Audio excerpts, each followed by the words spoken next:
In this video, we will talk about how to find probability. We're going to use the spinner to find the probability of a certain event. Notice the spinner has numbers 1, 2, 3, 4, 5, 6, 7, and 8. The first question says, what is the probability of spinning a number less than 4? The numbers that are less than 4 are 3, 2, and 1. So that's 3 numbers out of a total of 8. Okay, that is a simplified fraction. We don't need to simplify it anymore. So this would be my final answer. The next question says, what is the probability of not spinning a number less than 4? Not spinning a number less than 4 would be 4 and above, or 4 and greater. So that's going to be 4, 5, 6, 7, and 8. That's 1, 2, 3, 4, 5 out of 8 numbers.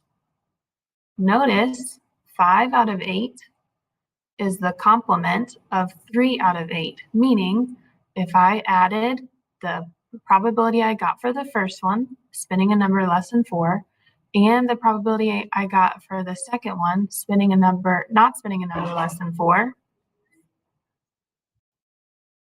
And notice if I add these two together, I get 8 out of 8, which is equal to 1. Okay, so just remember the probability and its complement will always be equivalent to 1. The next one says, what is the probability of spinning an odd number? Your odd numbers are 1, 3, 5, and 7.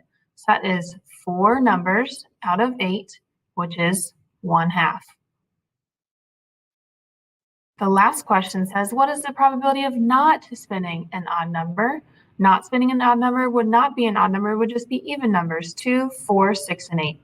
That would be the opposite or the complement of spinning an odd number. So that would be the leftover 4 numbers out of 8, which would be reduced to 1/2 as well. Again, notice the probability of spinning an odd number, 1/2, and not spinning an odd number, 1/2, are added together to equal 2/2, or the whole number 1.